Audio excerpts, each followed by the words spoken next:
Dalam nama Bapa dan Putra dan Roh Kudus. Amin.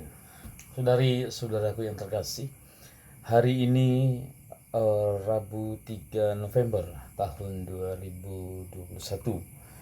Injil yang kita renungkan Lukas 14 ayat 25 sampai 33. Injil ini masih berbicara tentang pemuridan. Nah, pada suatu kali Yesus datang ke suatu tempat dan banyak orang yang berduyun-duyun mengikutinya. Nah, ini lalu digunakan Yesus untuk menjadi sebuah kesempatan mengajar para muridnya. Dia berkata, jika seseorang ingin datang kepadaku dan tidak membenci bapaknya, ibunya, istrinya, anak-anaknya, saudara-saudaranya laki-laki atau perempuan, bahkan nyawanya sendiri, ia tidak dapat menjadi muridku. Nah, tidak dapat menjadi muridku.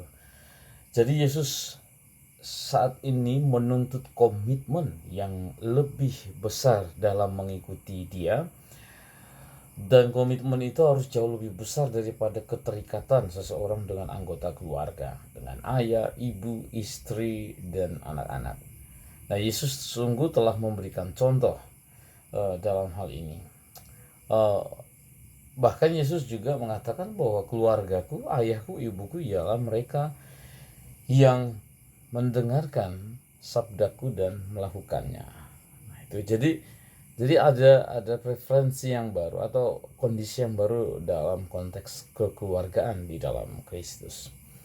Nah, tentu saja ungkapan untuk membenci keluarga ini adalah ungkapan Yahudi yang hiperbola atau yang melebih-lebihkan. Jadi sesungguhnya ini hanya untuk mau menyatakan sebuah preferensi, ya, bahwa Yesus harus lebih dicintai daripada yang lain, terutama dalam terutama keluarga mereka. Bahkan juga Yesus harus lebih dicintai dari hidup mereka sendiri. Nah, tentu para saudara-saudara yang terkasih, ini lalu tidak mau mengatakan kepada saya dan Anda supaya kita lalu membenci orang tua kita, lalu kita tidak menghormati mereka lagi. Tidak, ya. Tentu kita juga harus memiliki hubungan yang baik dengan anggota keluarga kita. Yang kedua, Yesus bilang hari ini bahwa setiap murid yang mau mengikuti Dia harus memikul salibnya sendiri dan mengikuti Yesus. Nah, ini berulang kali Yesus katakan bahkan di dalam perikop-perikop yang sebelumnya. Nah, justru pengorbanan diri itu merupakan cara bagi setiap orang untuk menyelamatkan nyawanya. Nah, di sini kemudian lalu Yesus sebelum menyebutkan syarat yang ketiga, lalu Yesus mendukung kedua perumpamaan ini, pengajarannya ini dengan dua perumpamaan yang singkat. Nah, menurut kedua perumpamaan ini, orang perlu untuk duduk terlebih dahulu berunding. Mengikuti Yesus bukanlah sebuah keputusan yang dibuat dengan enteng atau dengan mudah. Dalam perumpamaan pertama tentang membangun menara, masalahnya apa? Biaya. Ya, jadi kita harus memiliki sumber daya keuangan yang cukup untuk menyelesaikan proyek, atau nanti kita malah ditertawai oleh orang lain. Nah, pesan perumpamaan ini tampaknya paling mendukung, ya, syarat ketiga pemuritan yang disebutkan dalam perikop ini ayat 33. Jadi diperlukan pertimbangan sebelum menyerahkan hartanya untuk mengikuti Yesus.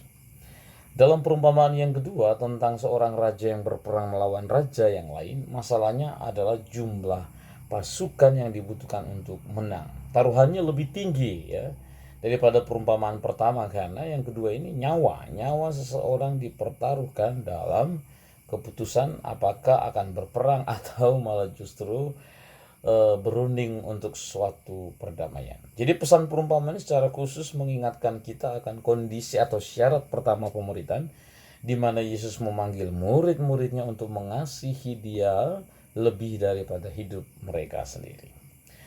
Para saudara, karena konteks perjalanan Yesus ke Yerusalem, beberapa penafsir menafsirkan perumpamaan ini sebagai penerapan dalam beberapa cara untuk Yesus.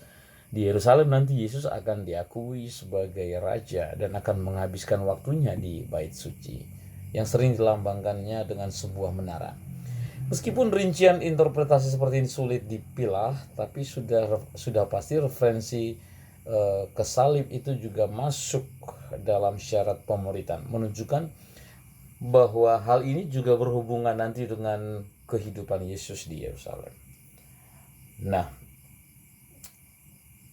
lalu kemudian pada ayat 33, Yesus melanjutkan dengan syarat ketiga pemuritan, bahwa seorang murid itu siap untuk meninggalkan semua miliknya. Nah, jadi orang harus dengan bebas menjual harta benda mereka, kepemilikan mereka, dan memberikan hasilnya kepada para rasul atau kepada orang-orang miskin, atau dibagikan kepada orang-orang yang membutuhkan, ya. Dan hal ini akan tampak jelas dalam kisah para rasul, ya, tentang cara hidup jemaat yang perdana. Secara umum Yesus selalu meminta para muridnya untuk melepaskan diri dari milik mereka. Nah, lalu kemudian ayat 34 sampai 35 tentang garam yang kehilangan rasa dan dibuang, merujuk pada mereka yang gagal membuat komitmen radikal yang baru saja disyaratkan Tuhan, yang baru saja disampaikan Tuhan. Garam hambar itu seperti benih yang gagal menghasilkan buah, murid yang tidak menghasilkan buah. Bahwa Yesus selalu mengingatkan kita untuk itu, bukan lalu kita membuat Anda dan saya, kita semua menjadi putus asa, tapi justru makin menantang diri kita untuk berani keluar dari diri, dari kepemilikan, bahkan mengorbankan hidup kita untuk Yesus dan kerajaannya. Siapa yang memiliki telinga untuk mendengar, hendaklah mendengar.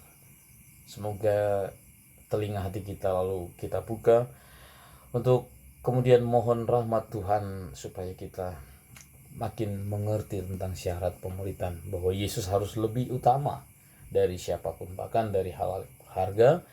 Yang kedua, bahwa orang harus melepaskan diri dari hak milik mereka. Dan yang ketiga, bahkan mereka harus melepaskan diri, bahkan rela mengorbankan nyawanya. Hanya ketiga syarat pemuritan inilah lalu kemudian membuat kita menjadi garam yang memberikan rasa, bukan garam yang kehilangan keasinannya.